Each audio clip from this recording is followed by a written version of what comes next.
And so also being like a child of an alcoholic and feeling so out of control growing up, there's something to me that's like so beautiful about all of the practices that I have now, because they're control in a healthy way, you know, and they make me feel better. They make me show up better for other people as well. I take care of myself. I'm actually honoring and loving myself. An entrepreneur straight out of New York City, Michael Chernow. What's cracking?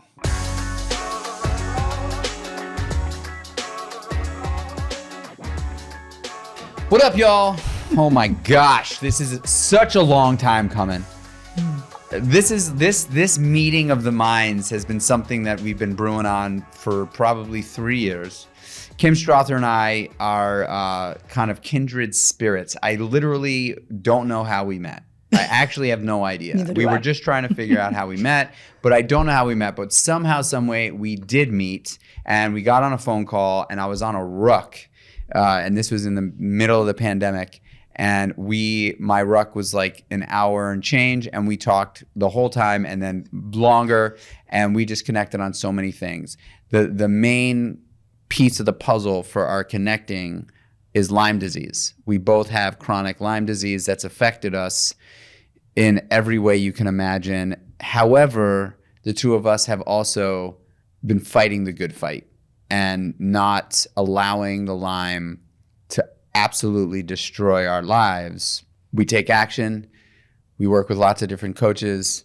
We try lots of different things. But we are two people that have chronic Lyme disease that is ultimately sort of metastasized into other autoimmune diseases that have shown up in our lives. And we both kind of laugh about it. And, you know, it's serious, but we both have really found this sort of bond on this thing that I want to share with you guys. So Kim is, she's a celebrity trainer. She's been in the world of wellness and health and wellness for 20 years. She coaches lots of people, and she develops custom programming for people, from fitness to nutrition to mindfulness and yoga. And she's also a featured coach at Melissa Wood Health, which is a platform that's blown up over the last 5 years. So she also happens to be just an epic, awesome person that I'm meeting for the first time in person now, but I feel like we've kind of been friends forever and ever. And I'm excited to introduce you to her. So Kim, welcome. Thank you for having me. That was quite the introduction. Thank you.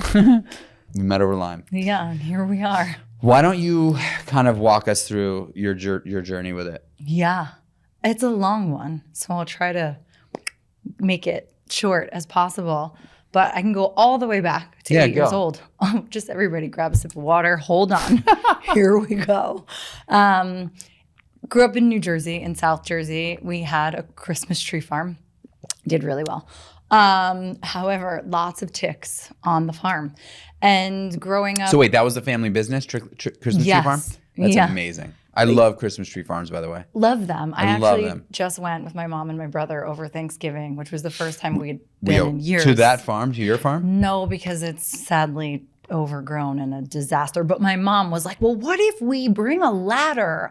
My brother was like, are you insane? Like, you'll die. Like, what are you talking about? Does your family still have the farm, though, but not active? No, my father passed and my grandmother passed in the same week, which was strange. And then we had to sell the farm. Oh. And that was like 19 years ago. So no farm anymore. We go to a Christmas tree farm every year, cut down our Christmas tree. This year we got the most unbelievable Christmas tree. Amazing. I love Christmas tree farms. Anyway, all right, back to you. Oh, no. But also and we did go to a farm in our hometown, and they knew my father. It was a whole thing. I was getting teary on the farm just because it was, all the feels. But it was wonderful. And the tree is in my apartment now. And it's slightly tilted because I didn't put it up right. But it's fine. Anyway. And my mom was like, you need someone to help you. I'm like, who's helping me with this tree? She's like, you need a man. I'm like, we need to not have this conversation. Anyway, that's everybody, a whole other Kim topic. Strother happens to be single. If you're a good guy, only good ones.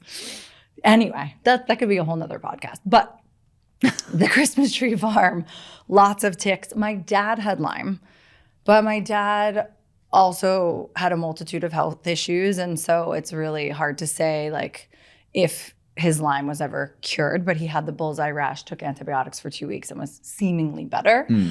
I, at 8 years old, ended up in the hospital for almost 2 weeks with every symptom of Lyme, but no one diagnosed me with Lyme at the time. And my mom was told that they thought I had Giardia, which is like a parasite-ish, like gut situation, but wildly untrue. And I believe it was Lyme. I would have bouts through high school and college of extreme fatigue. Granted, I was not eating meat. I was running. I was competitive cheerleading in high school. So I was going from track practice to competitive cheerleading practice. And so we were like tumbling and doing all sorts of crazy things. And so often when I would have these bouts, doctors would tell my mom that I was doing too much, I was too active, or that it was because I didn't eat meat. And then they would put me on, a iron supplement and say like, she should really eat meat again. And kind of went through this and just would deal with it when it would arise. And then by the time I was, to fast forward to like 21 and I was living in the city, I kind of started to have a bunch of different symptoms coming up where I was having crazy GI symptoms. I was having I started getting migraines when I was like 12, 13. So I was seeing a neurologist for that. I was seeing a GI for my stomach.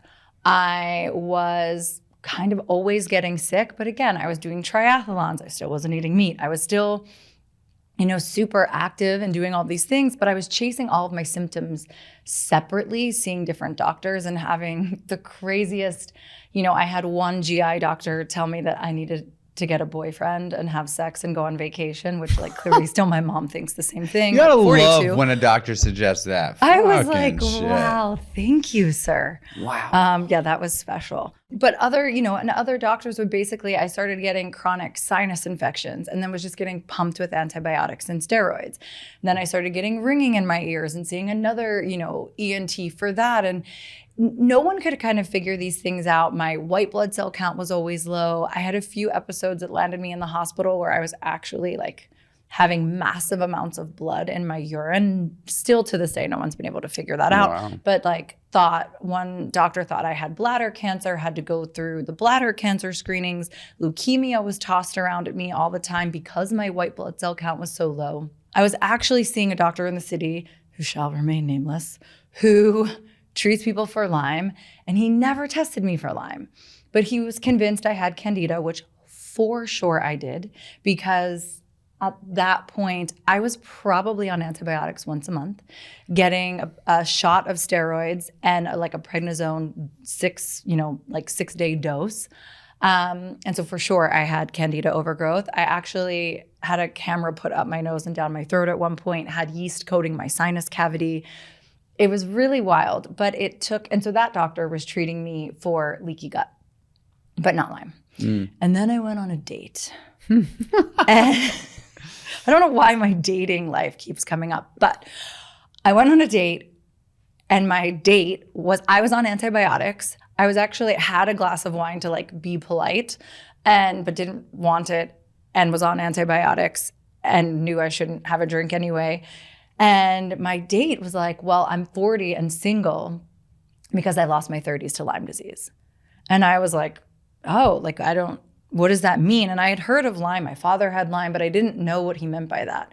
So he starts to tell me his whole process. And as he's telling me this, I'm like, oh my God. This is me. This is me. And so I end up sharing with him that I was kind of going through something similar. Of course, he was trying to get all my symptoms out of me. And I'm like, I'm on a first date. Do I really tell you that I'm coughing up green stuff? And I don't know, probably not. And so eventually he was like, you have to ask your doctor to test you for Lyme. So the next day I called my doctor's office. Of course, they were like, you don't need it. You don't need to have this test. I was like, I don't care. I'm paying for it. I will pay the $1,500 for the IGeneX test at this point. And by the way, I was opening credit cards just to go to doctors because I went through my savings account. I put myself well into debt during this journey because I just knew that I knew there was something wrong. And I knew that I couldn't continue to live the way I was living, that there had to be an answer. It just took an insane amount of time to figure it out. And so I ended up doing the IGeneX test, and then sure enough, it came back. My Lyme was actually inconclusive, but I had Rocky Mountain spotted fever, Babesia, and Bartonella, which are co-infections of Lyme, which essentially cause similar and sometimes weirder symptoms. Then I started treatment for Lyme. And I also thought at that point, like, wow, I finally have an answer. I'm not crazy, because I had other doctors telling me I was crazy and it was in my head. I went on antidepressants for 6 months at one point because I cried enough times in doctor's offices that were telling me I was depressed that I was like, you know what, maybe I am. Maybe I did create this. I don't know. And that just kind of like masked I was depressed. I was like, this isn't the life that I used to have. I went from doing triathlons to not being able to walk down a block in the city without getting exhausted, forgetting where I was going, like forgetting people's names when I'd run into them. So it was I thought like, oh my God, I have an answer.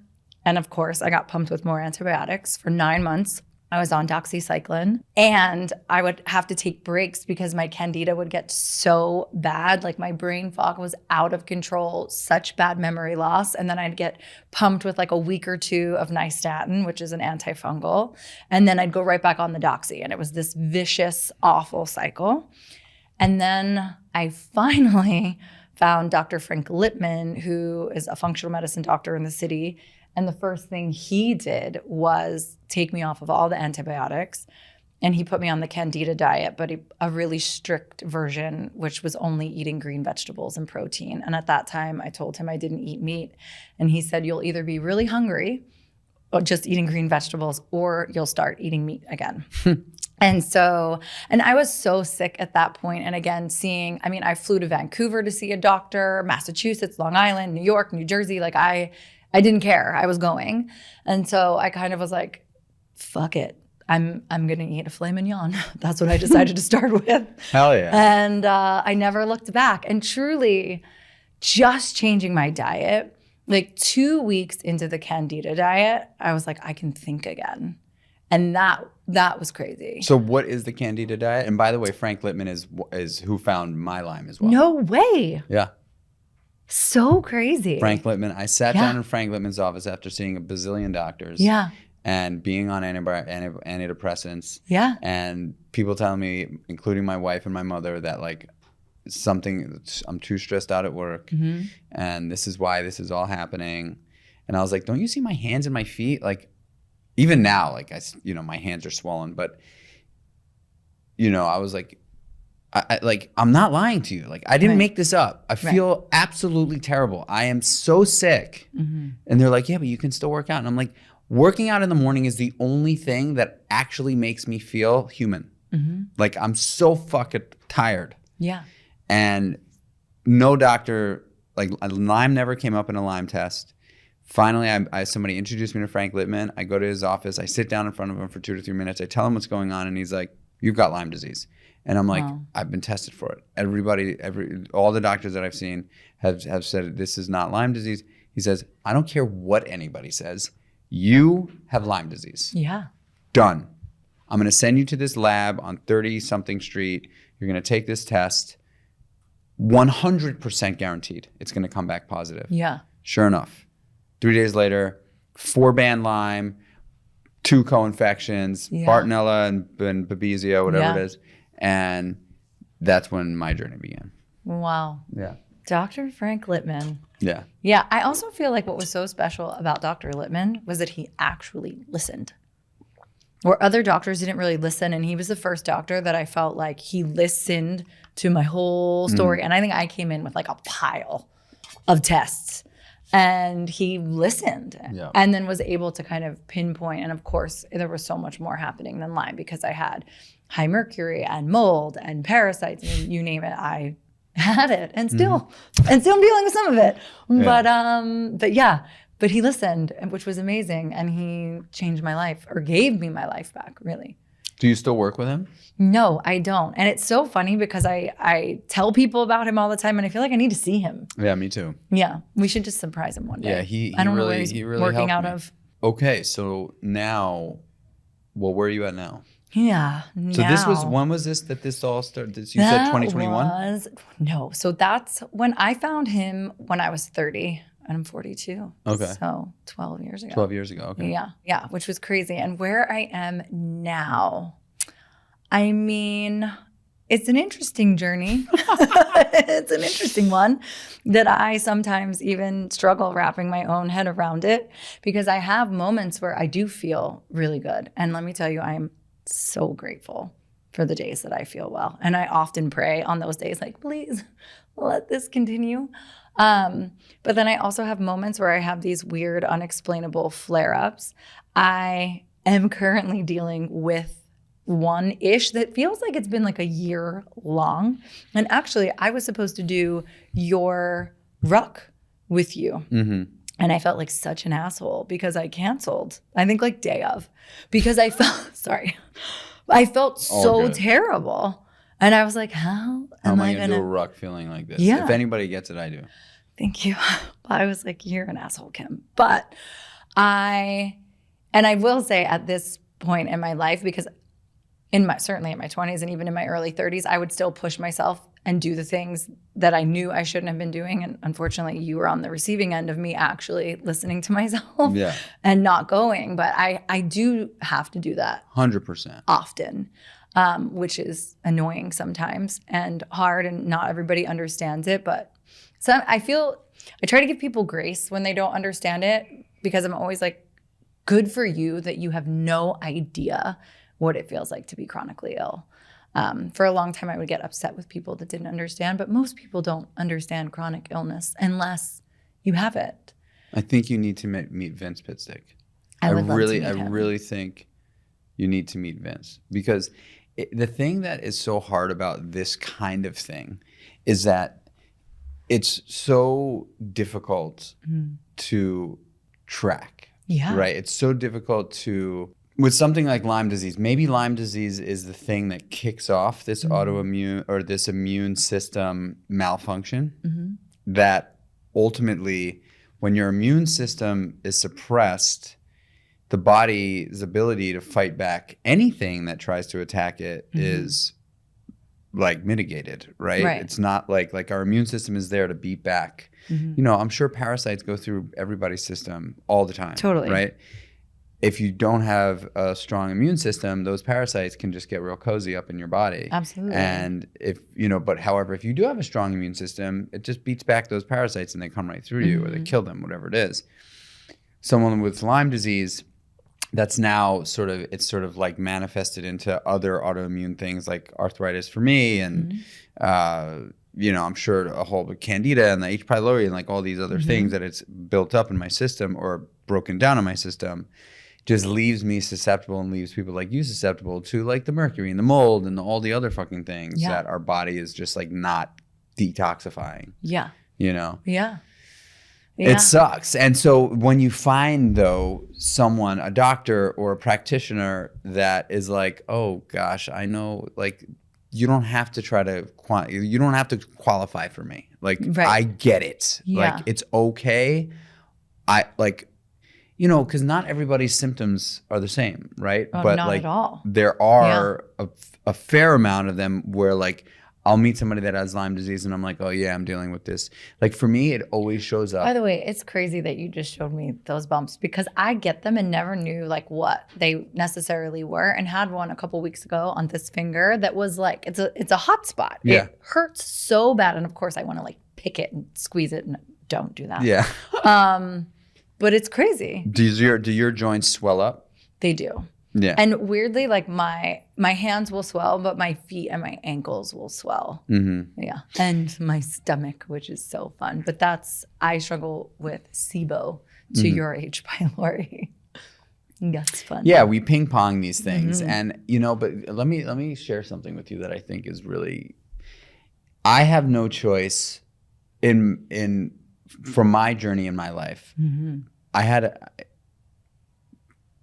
bringing it back a little bit. My grandmother was a spiritual icon in my life. Really amazing. She was a practicing Buddhist. My grandmother would meditate for 3 hours every single day. No way. Oh yeah. She was a crystal healer, and that's how she made money. She had a crystal shop in Queens. Amazing.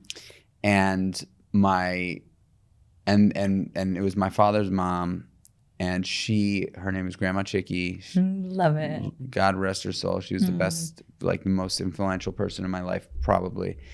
And so spirituality was something that was introduced to me and my sister at like a very, very young age. We would run around my grandmother's apartment in Queens and scream "Nam Yam Ho Rengen Kyo." Yeah, and she had like a Buddhist shrine, and like it was the whole thing, right? And she was the most unbelievably caring, comforting, warm, safe, best grandma ever. Yeah. French toast every morning when we would sleep, just the best, cozy, comfy, and just wonderful.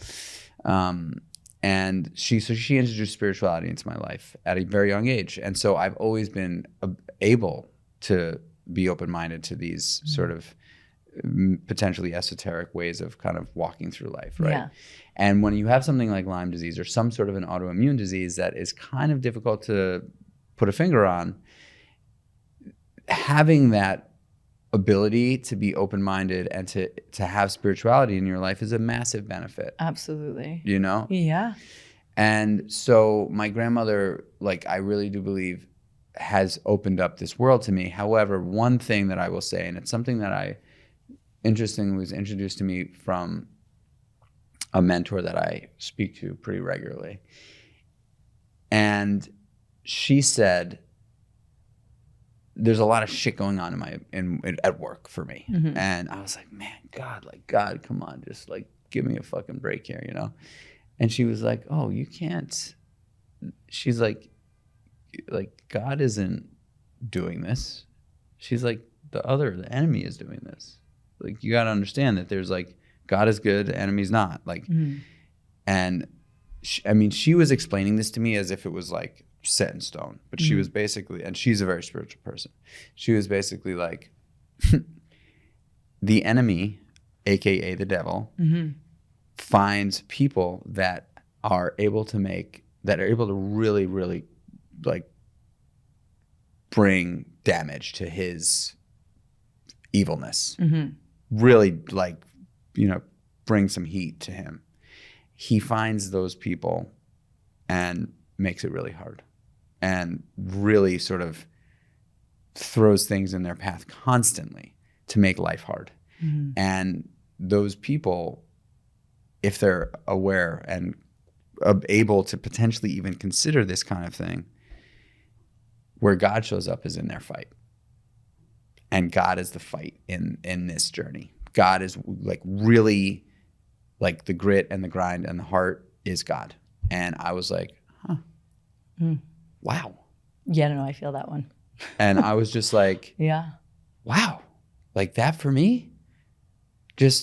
And anybody listening to this podcast, like, believe, like, no, I'm not trying to coerce anyone into believing in anything. Right. But for me, God is real in my life. Yeah. And sometimes we will say, God, why are you doing this? And what she brought to me not long ago was not, God, why are you doing this? God, I need your support because I know you're not doing this. Yeah. Yeah. I know that this is not something that you're putting in my path, but I need your support in the fight to get through this. Yeah. And that was just such a different like perspective for me. Yeah. Anyway, I think when people have chronic illness and people try to analyze it and quantify it and make it about the science. Yeah.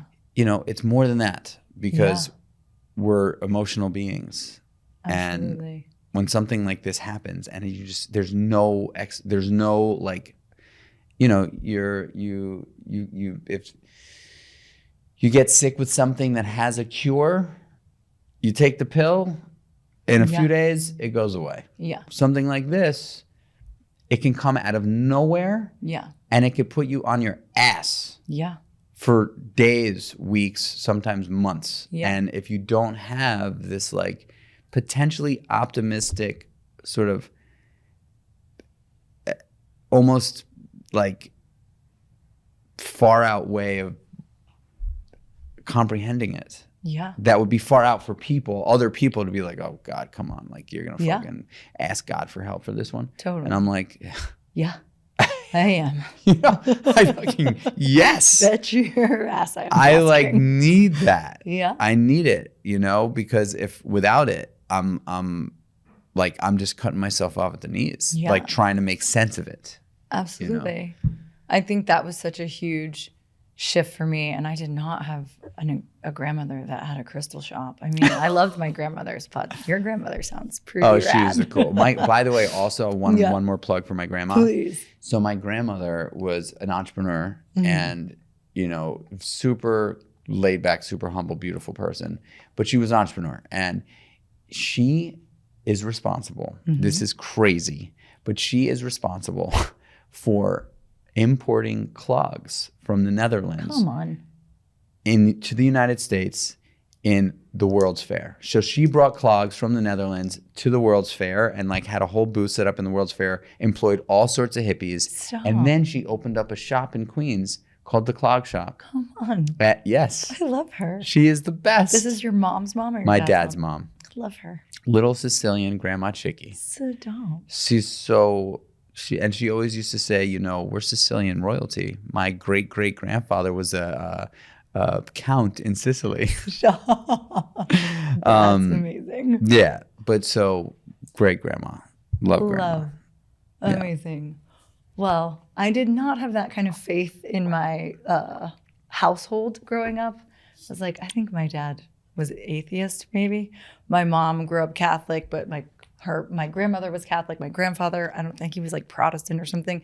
So it just there wasn't a strong sense of faith. It was around, but it wasn't this kind of we went to church on Christmas and Easter. We were that family. And sometimes we missed. And so it took me really getting sick, I think, that I also was there's got to be I need some help here, and no one's really getting it. And actually, at that time, I think a few things were happening. I found Marianne Williamson. Who's that? You don't know Marianne Williamson? No, tell me. Come on. I don't. She wrote a book called A Return to Love, but it's based off of a book that looks like the Bible called A Course in Miracles. And I used to go listen to Marianne Williamson speak at a church in the East Village every Tuesday night. And so I was doing that, and then I was also listening to Joel Osteen, and then I also went to Kabbalah. I was really searching. I was like, there has to be some kind of higher power here that I can talk to. But it was really through probably Marianne Williamson that I started to kind of reframe feeling, because I did feel like a victim. Why is this happening to me? Why is this happening? This ruined my life, and I was really depressed because I was feeling this way. And then kind of switching that to two things. One, I would say ask God, please save my life, because I didn't know how to. And please, asking God to see things differently. Please let me see this differently. And I still use the please let me see things differently often. And it applies to so many things. But really to be shown what to do. And I often ask, show me what I need to know. Show me how to heal this, because I don't think we are, if we are at this alone, it's heavy. And it can feel really lonely. It feels really lonely anyway when people don't understand. But I think having that connection to God or a higher power, or however you want to call it, is a game changer. And I think it helped me through so many really dark times, for sure. What so now we're here, right? We're both here. We both got it. And it shows up, and it sucks when it does. And there are moments, lots of moments where I'm not thinking about it. Yeah. And I'm loving my life and enjoying my life. And I would say for the most part, honestly, even when it's going down, which is going down for me right now. Yeah. I'm in it right now. I got a flare up currently right now. Yeah. And that also is why people roll their eyes when you say that you've got this thing, and you're like, yeah, and I'm going through it right now, and they're like, yeah, what, like, this fucking, this person is just totally psychosomatic out, you know? Totally. And I'm like, okay, like, you know, all right, like, I don't know what to say, like, I'm not complaining about it, I'm just telling you, like, it's real. Yeah. You know? I mean, I got tests to prove it, you know, at this point. But anyway, what practices or rituals or routines do you do? Like, do you have a morning routine that kind of helps you? Oh, yeah. I mean, my morning routine every day is meditation and prayer combined, and journaling. And my journaling kind of it changes a lot. And sometimes it's just like strictly morning pages, and it's just 3 pages of just whatever is on my mind. Or sometimes I get a little more specific and, you know, try to write in future speak. And so it changes, but just getting it out. Sometimes when I do the morning pages, and if I'm not feeling well, I'm like, wow, that was 3 really negative pages. And then I'm like, well, maybe that's not great. And morning pages is just like free flow writing. Yes. Right? And that's out of a different book called The Artist's Way, is morning pages. But great exercise. And is it just like literally whatever's on your mind? Whatever's on your mind. Doesn't have to be linear. No. And it's really crazy because it sounds like a lot, but when you start that practice, it's wild what comes out. And sometimes I'll write like 6 pages and I'm like, oh shit, I'm late. I have to get in the shower. Wow. Yeah. So what is your meditation practice? Like, what does that look like? It also varies. Like sometimes I will actually turn on guided meditation sometimes. Other times I'll really do a breath work on my own. And then after I kind of get through a series of breath work, then just sit in silence, or if I have some kind of chimey meditation sounds on. Yeah. So I kind of go through a mix of things, but I definitely take that moment. And if I miss a morning, it definitely will end up in the afternoon or the evening, and I can always tell when I've missed my morning practice. So wake up, right into meditation and prayer, journaling, and then what? And then there was coffee prior to all of those things, except for I was telling you I found out I have high mold toxicity right now. So I stopped coffee 3 weeks ago. How you doing? You know, it was not, that first week was really not fun. No. I did switch to matcha, but also I was at a point where I was also having like definitely 2 cups of coffee in the morning and 1 in the afternoon. Sure. Which was like way too much coffee. And so now I'm actually having this detox. First, it was matcha. Like the first week was like I was having 3 matchas. And then I was like, okay, psycho. That shit will get expensive too. Yeah. Oh, matcha's like this big and it's like $40 and you go through it in a week. Mm-hmm. It's crazy. So now I'm actually having a detox tea in the first. And then I'm having a matcha and I'm trying to, that's it. I'm plugging these guys because I love them, but you must get some Manakora honey. Okay, so we have to talk about honey. You got because I cut it out for such a long time because I cut out sugar, dairy, and grains, but like sugar in all forms. But also I have another friend recently was like, you need some Manuka honey in your life because it's so good for immune support. I'm just telling you. Okay. You just got to check out Manakora honey. Okay. I'm gonna hook you.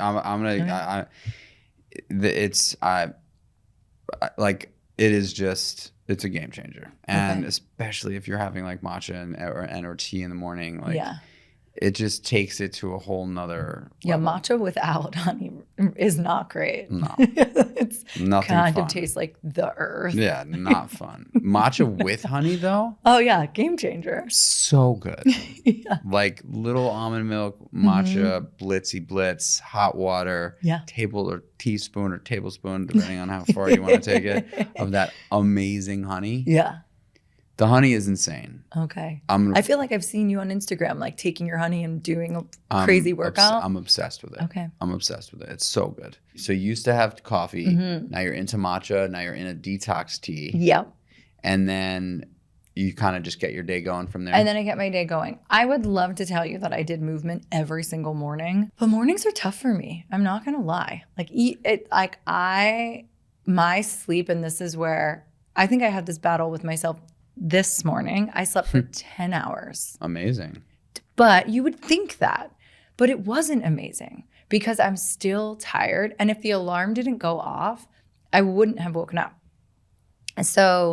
And I had a really busy morning. So I was like, I had to get up. I was exhausted. And I get so frustrated that I am that tired on 10 hours of sleep, 8 hours of sleep, 6 hours of sleep. It doesn't matter how many hours, I'm exhausted.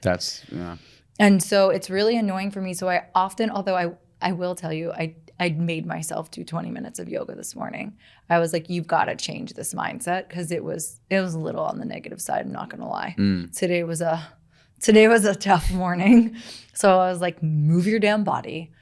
And I did my meditation and my prayer. I replaced the journaling with the movement for time. But not every morning there's movement. But there's movement somewhere in my day. But it's usually not in the morning because mornings are hard for me. When I'm in like a real Lyme flare, I'm not good in the morning either. Yeah. Like I just don't want to get out of bed. Yeah. I'm just like it's not fun. Yeah. You know, and I force myself, and I because I also know like I've been kind of like crucified a little bit for talking about powering through mental health triggers. Okay. And some people will say, oh yeah, well, you don't really know. And I'm like, okay, well, I mean, your opinion is great. Right. You know, like whatever you think. Like the truth of the matter is that like I've struggled for years. Yeah. Before I got sober, in sobriety, with mental health issues. Yeah. I find myself to be far more mentally healthy now that I've created awareness around this mental health stuff that I've struggled with over the years.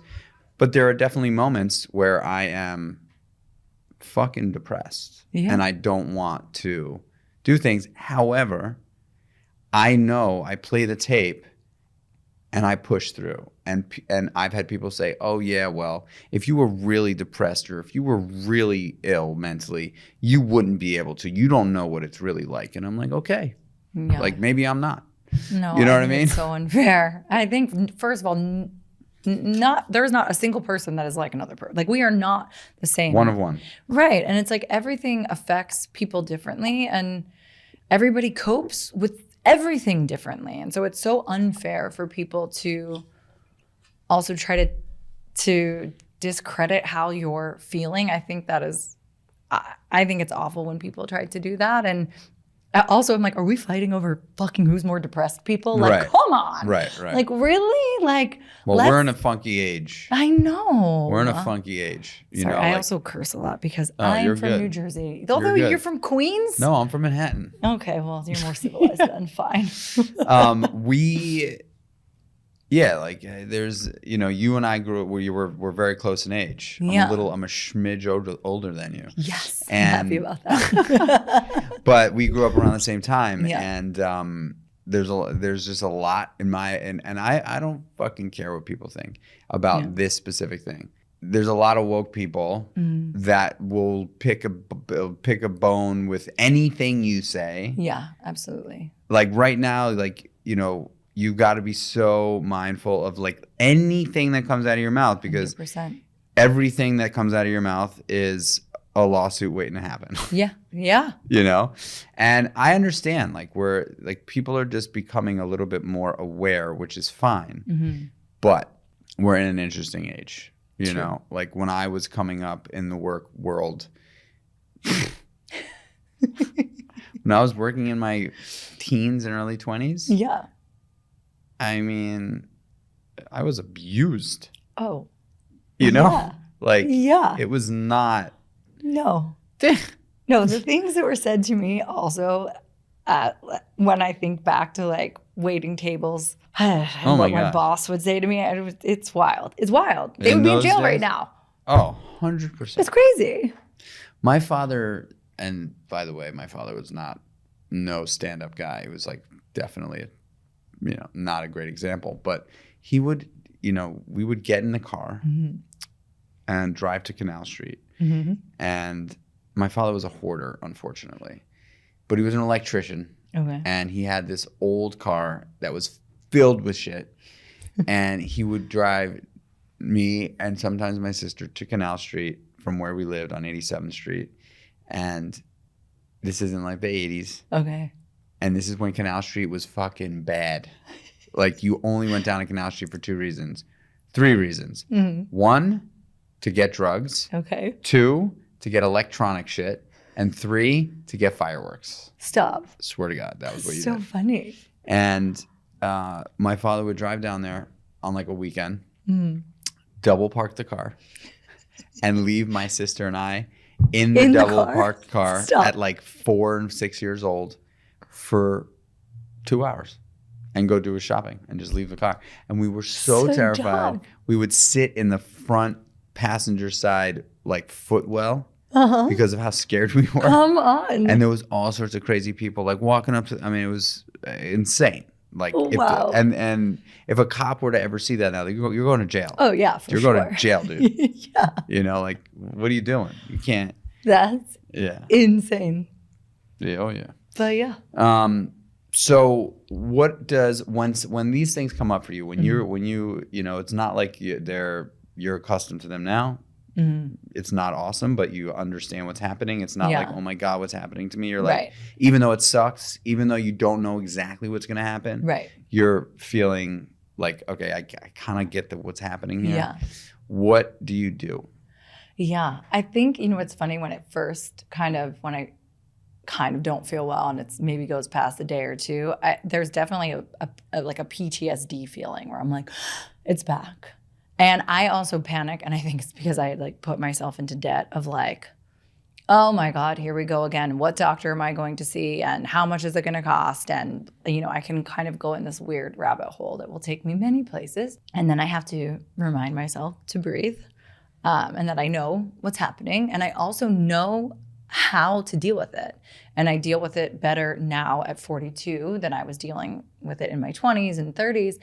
And I think that comes back to consistency, which is why I do the things that I do every day, which is why I meditate daily and why I pray daily and why I journal and why I move my body, because A, they make me feel good. And B, it's the consistency of having those practices to come back to that actually makes me feel like I have some semblance of control. And maybe like my father was an alcoholic, which I think I've shared with you. Mm. And so also being like a child of an alcoholic and feeling so out of control growing up, there's something to me that's like so beautiful about all of the practices that I have now, because they're control in a healthy way, you know? And they make me feel better. They make me show up better for other people as well. I take care of myself. I'm actually honoring and loving myself. And when I can give myself the time to move my body or meditate, even if I'm waking up, like I had a shitty morning today of like, why did I sleep for 10 hours? Why am I still this tired? I laid in bed for like you and I are 40 like the minutes. same person. Why? Yeah. Like, I'm always trying to figure out why these things are happening. Right. And then I'm like, finally, like, get your ass out of bed. And I turned on the hot water and I made my detox tea. And I'm like, okay, I'm going to have my tea. And then I did my meditation, did my prayer, and then I got on my mat. And I'm not going to lie, I rolled out my mat last night. Because I haven't been feeling well. And I'm like, bitch, you will put your mat on the floor and you will move your body. And that's what I did. And honestly, I felt so much better. And then I can go into the rest of my day and feel a little less like high strung about it. Like there's a little more ease and ability to breathe. A little less like a hostage. Yeah. Yeah. I would say if there's any feeling that I get when I'm deep in it, you know, and it's like I was very excited about this episode. This is like not a traditional Creatures of Habit podcast episode, because we're really talking about something that's very, very specific. But I think a lot of people, and I don't think that this necessarily only has to apply to Lyme disease. Yeah, agreed. I think this is like, there are so many people that struggle with kind of these like very undiagnosed, sort of obscure, autoimmune, potentially just weird health issues. Yeah. And a lot of people are ashamed of it because other people don't believe them.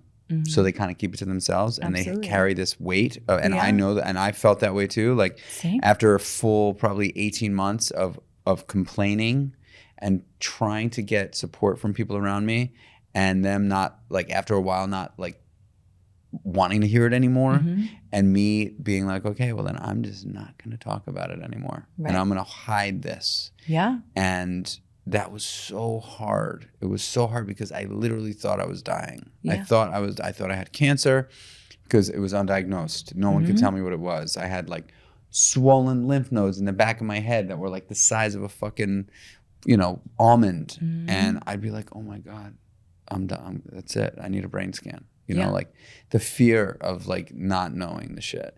And there's a lot of people out there that have that and don't know what's going on. And I just want to say, the reason why I was so excited about this particular episode, because you and I have connected on this, and when I talk to you, I feel so good because I know that, hey dude, like you're just not alone here. Yeah. There's other people that are dealing with it. And we have also been able to like live pretty damn good lives with it, even though it sucks when it comes, So I think for people that are listening, just know that like it's no surprise that you have a very similar style of your morning than I do. It's no surprise that you've gravitated towards this world of wellness and movement and nutrition, similar to the way I have. We find true solace in that. Absolutely. Yeah. And I think for anybody that's listening that has experienced anything like you and I have and are trying to figure it out, I would just say, and I'm going to ask you after this, but I would just say stop trying to figure out what it is and how you can fix it necessarily, and start thinking about the things that you can do on a daily basis in a consistent way that are just going to make you feel good in general. 100%. Yeah. Like what kind of advice would you give to somebody who's listening who's like, what the fuck is going on with me? Yeah, I think it is exactly what you said, and like those daily routine practices that make you do something that makes you feel better. I think one thing I do always recommend to people, if you are having health issues, is really looking at the food you're eating before you go jump to doctors, especially Western medicine doctors, because I do think there's so much power in what we're putting in our body, and start to kind of get curious about what that looks like. And again, every body is different. So what works for me might not work for you and for someone else. But, start to pay attention to foods that might be triggering you, take them out for a little while, see how you're feeling without them. And if you put them back in and you feel fine, great. And if you don't feel good, then to keep that out. I think there's so much we can do for our health with the food we're putting in our body. Certainly the aggressive end of that would be an elimination diet that not everyone's ready for.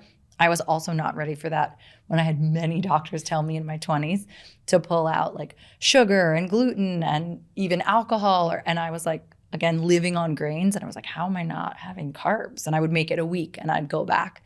And it took me getting really sick to finally be like, I will do anything. So I think that's kind of always one of my biggest things to recommend to people, is to get curious about what you're eating and start to, because we know inherently, what's going on in your body. And again, if you go back to the meditation piece, and even if it's 5 minutes in the morning, you start to sit with yourself, you're just getting more connected with yourself and what's going on in your body. And it's always in that quiet time alone that I think you hear the most, that we're often in the daily craziness and the noise, that we're not hearing what our body's trying to tell us. So that practice of sitting and getting quiet and sitting with yourself, you will know. And it sounds maybe a little out there to say it, but like it will come, especially if you ask too. Again, like show me what I need to know. And it doesn't come maybe the first time or the second time or whatever, a week in, but it will show up. And when it hits you, you'll be like, wow. I've been, so I don't live in the city anymore. I live upstate. And every morning for the last 3 weeks, I have been hunting. I've like fell in love with hunting. So I go out into the woods at like 4:45, 5 a.m., like deep out. And I've got a spot where I sit, and it's way before I can shoot my I can't even see the deer, but I go out there to just that's sort of really get dark at that time. super dark. Okay. And I'm by myself in the woods, dark as hell, cold as hell. Mm-hmm. And I sit on this, like I've got this like kind of like log pile that I kind of nestle into, and I meditate. And it is, I can't even begin to tell you how serene. Yeah. Like in the woods by myself in the pitch black dark, quiet as a fucking button. But I hear like the owls and the coyotes and the squirrels and the birds, and every once in a while like a snort from a buck that I can't shoot because I can't see.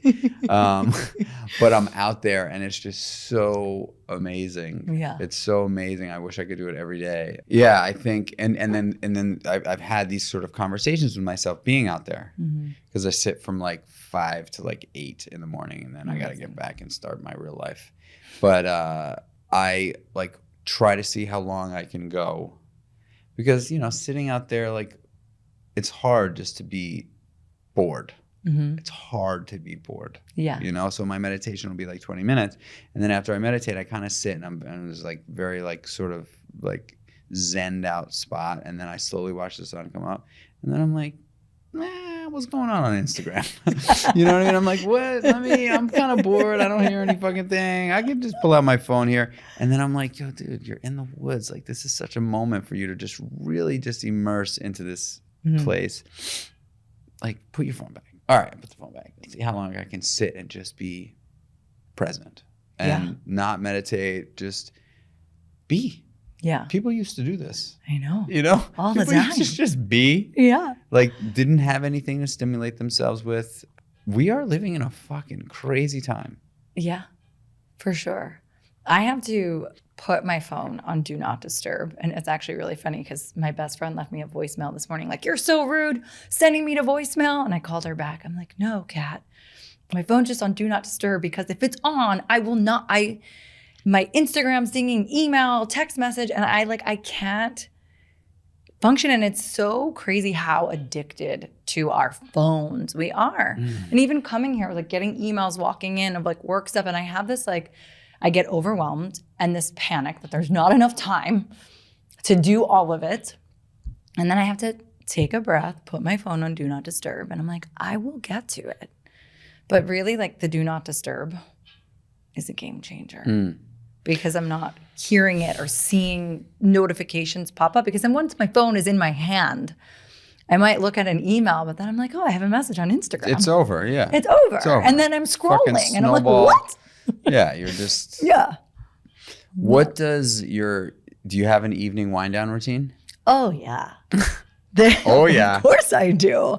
Well, now that it's cold, I am back on my biomat, my higher dose biomat. In the summer, I kind of take a break from it just because, I don't know, I'm like. Is that the EMF, whatever it is? Yeah. Okay. Yeah. What is it called? It's a PEMF. PEMF. Yes. Yeah. I have one of those. I don't use it. I should pull it out. I love it. Really? It's also like heated, and I feel like I'm always cold. So I just love laying on that thing. And I'll do my meditation in the winter. I do my meditation laying down on that mat at night. And I also do tea, but of course I have a new tea. It's called Detox by Rebecca. Don't know her, just started drinking it like a month ago.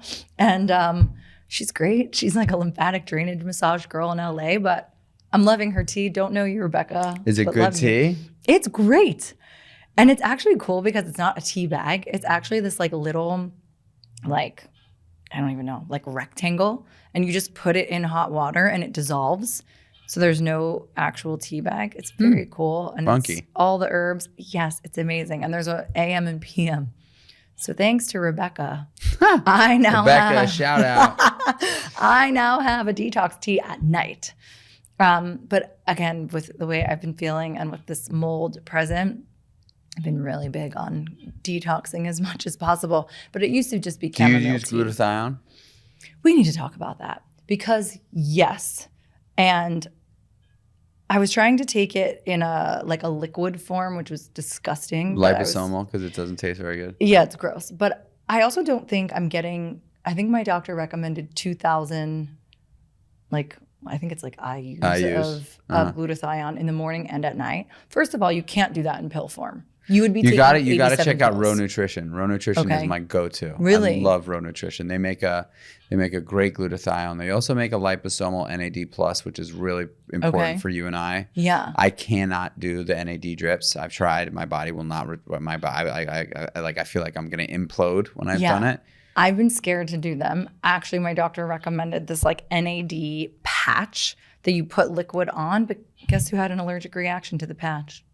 Oh wow! Me. No surprise. I know. I'm like, really? Yeah, My this leg company is, like, Row Nutrition bubbled. that I love. So they make a bunch of liquid supplements, but I love the fact that it's a liposomal supplement. So it's kind of like they encapsulate the actual supplement in a Okay. membrane Yeah. that essentially mimics our cells' membranes. Okay. So the cells actually absorb far more than you would taking like a pill or like Yeah. another form factor of the supplement.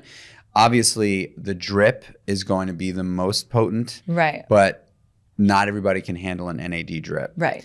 I certainly can't. I felt like I was going to explode when I was doing it. Me. And so the liposomal NAD plus is the shit. I love Okay. it. They make a great glutathione. It does not taste good. It does not smell Right. good, but it's fucking awesome. Right. And then they also make something that's very powerful that I love is they make a curcumin and resveratrol blend. Amazing. And it tastes really good. And so Okay. my morning cocktail every morning is like 20 ounces of water, the curcumin and resveratrol, the NAD plus, and the glutathione. Okay. And it's so good. It's like a really tasty drink. I add a little electrolytes to it too. That sounds great. It's so good. And I'm getting the NAD, which, Right. you know, and the glutathione. I mean, like, you and I probably, the amount of supplements and shit. No, it's wild. I actually did like a clean out, my like yearly clean out last week. I think it was last week. And the amount of supplements, like I have a whole, it's wild. So let's get back to your evening routine. So you get on yes. the PEMF. Lay on my mat, do my meditation. I usually do like a little stretch. It's not at all like a full out yoga stretch, but it's a good stretch. And then I have my detox tea. And I always say a prayer before I go to sleep. Beautiful. And do you have like a time that you like to go to bed? I am a night person. I am not a morning person. And so I'm lucky if I'm in bed at 10. That's kind of like the earliest, but it's usually somewhere between 10 and 12. But I also don't have children. So I think that's where like all it's your time to wind. It's your time to just chill and sort of decompress. Yeah. And I'm not like waking up with children in the morning. So like I go to bed I skew a little later. Yeah. Yeah. Look, this was fun as hell. I mean, I probably can sit here and talk to you till the cows come home. I know. We didn't even talk about ozone therapy, which I've also been doing lately. Oh, have you been doing that? I've done 2 sessions of it. At where have you been doing it? I was teaching an event in Ibiza, so I did one there. And it was crazy I was at the Six Senses, and they have a longevity center there called the Rose Bar, and it's created by Dr. Mark Hyman. So they had ozone there. I did it there, and I was really not feeling great. I was also teaching 3 HIIT classes 3 days in a row in the morning, and I was like, whoa, I need to do something. It's so like the full on, they put it into your blood, the dialysis kind of thing? Yes, exactly. So I did it there, and I felt like for 3 days, I felt like I had like 5 shots of espresso. Wow. It was amazing. And then I came home, and I'm now going to Next Health here and doing it. And here we're doing a 10 pass. So 10 times they take your blood out, they spin it with ozone, which O3, and then they infuse Is it that back the in. HbO2 thing? What is HbO2? HbO2 is like that on crack. So I worked with, and I had to stop going because like you, I was, there's a guy named Dr. He is a like renowned Lyme specialist in Rhinebeck. Oh, Horowitz? His name is Dr. Oh my God, how am I spacing his name? It starts with an S.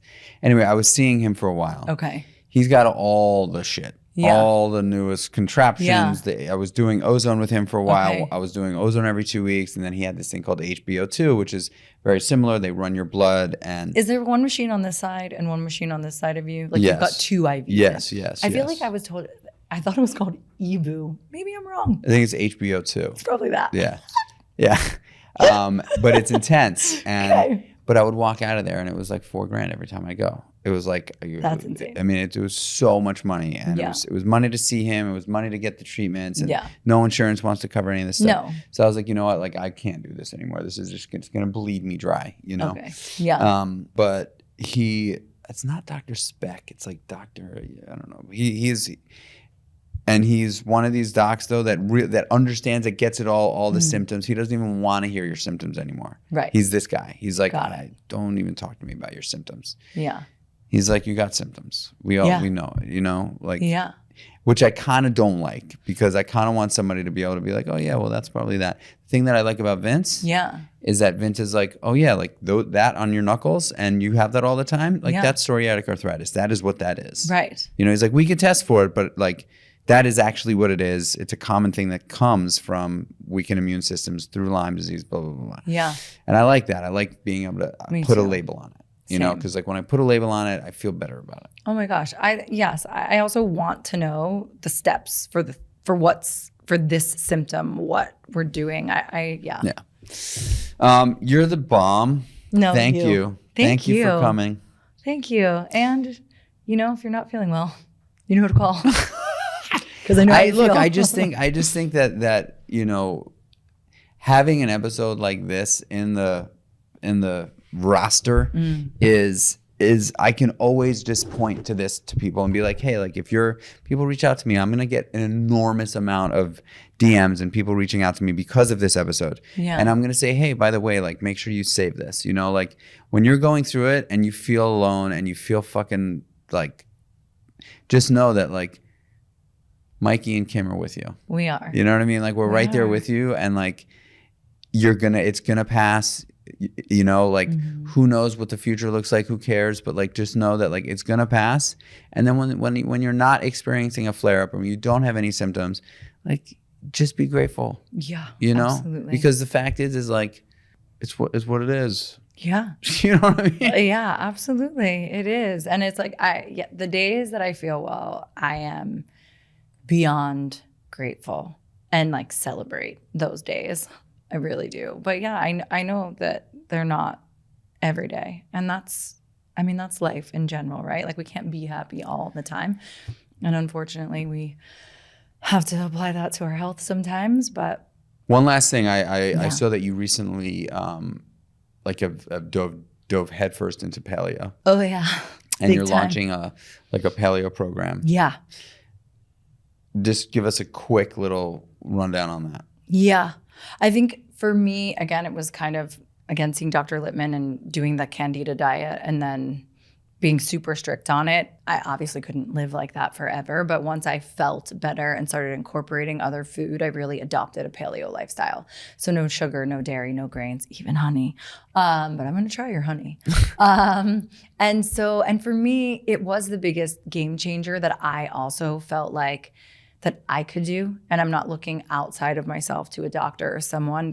We have so much control over our health and we don't even realize, like we're often giving it away to doctors to try to fix when we can do so much for ourselves. And so me creating this program was really that, to give people a place, a roadmap, a foundation to build, to come back to. And certainly if you're having any kind of chronic illness, I just ask, try for yourself, because you are going to cut out sugar, dairy, and grains, which are inflammatory, that can make any kind of autoimmune, certainly Lyme, certainly Candida, worse. So dialing it back, pulling those things out and kind of having this as a reset. But then I really built it also as a lifestyle. It's certainly my lifestyle, what works for me, but also making it sustainable and kind of adding in other things so you're not just living on like green vegetables and protein. Yeah, I mean, look, I think the paleo protocol for me is arguably the most sustainable. Right. I add in meal one because for whatever reason, like that is the one meal that I can honestly say that I've been eating every single day that just does not fuck with my stomach at all. Amazing. Like at all. And it sucks because sweet potatoes are like one of my all-time favorite things to eat, but I just simply can't eat them. Damn. Onions, garlic. Oh, forget it. Can't eat them. It really sucks. It blows. Like I just can't do it. I swell.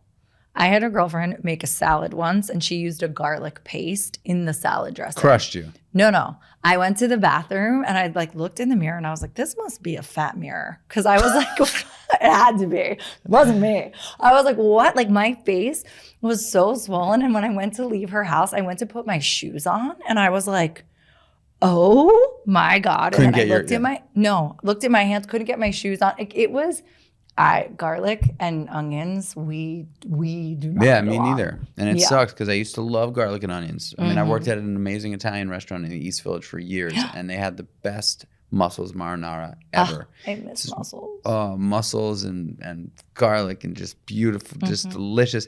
And I loved eating it, and now I just can't eat it. It sucks. But Vince is telling me that he's going to get me back to snuff with able to eat anything. I need to talk to Vince. I'm gonna hook you up with Vince stat as soon as we're done with this. When I get on the train, I'm gonna intro you to Vince.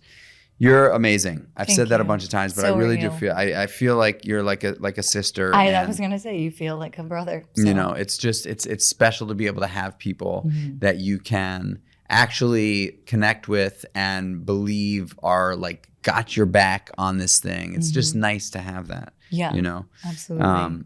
So thank you. Where can people follow your journey? You. Oh my gosh, probably the most on my Instagram, which is just @KimStrother. And my website is kimstrother.com, which has all of my offerings. So those two places. Well, not your traditional Creatures of Habit episode here, ladies and gents, boys and girls, and everyone in between. This was a real deep dive in the journeys that Kim Strother and I have had in this sort of battle against autoimmune stuff. It's a real thing. A lot of people, I think 1 in 3 people in the United States of America, or 1 in 4 people in the United States of America struggle with chronic illness. And typically it's autoimmune. And a lot of it has to do with our environment and the things that we put into our body, the water we drink, the food that we eat, the air that we breathe. It's a real thing. And I'm not a fatalist in any way, shape, or form. I'm actually a complete optimist. Like, I've got this and I'm positive about it, even though it sucks. It's sort of a metaphor for life, right? Like, I'm 1 in 400 trillion chance that you become human. That's for real. That's like a real stat, apparently. Well, Gary Vaynerchuk said it, so I believe it. But it's something like that. It's like a real thing, right? Like 1 in 400 million or trillion, for real. That you've made it here. You're alive. You get to experience this awesome thing. And it's not tiptoeing in the tulips all the time. And sometimes, you know, you're down and you're trudging the mud. And that's fucking okay too. You know, it just is. You got to be grateful for the sun. And when the sun goes down, hunker down by the fireplace because it's going to be cold and dark. I love you guys. If this episode resonated with you, if you heard something here or you know somebody that this would resonate with, someone that you love, someone that you care about, someone that you know is struggling with some of this stuff, it might not be for you. But if you've listened this long, hell yeah, congratulations, you've made it through. Pass this podcast along to somebody who you think would appreciate it. That is really what I ask you guys to pay me with is sharing the pod. And again, if you're feeling super generous and you want to hook Mikey C up, give the guy a 5-star rating and write a review. Do me a solid. Don't write a negative review. Shoot me a DM if you want to tell me I suck, and I'm happy to respond there. Don't write a negative review, and anything less than a 5-star rating would be not appreciated. So don't be generous that way. Be generous in the positive way, and then I love you. And yeah, I love doing this podcast. So, you know, it helps the podcast grow. It really does. It's the only way the podcast grows, as a matter of fact. So if you loved this one, hook a brother up. And you guys know how much I love and appreciate you. You know how much I love doing this podcast. I have not missed a week of podcasting in almost 5 years. Holy smokes. Yeah, 2019. So I love you and I appreciate you. And until the next one, y'all, be well, be safe. Peace.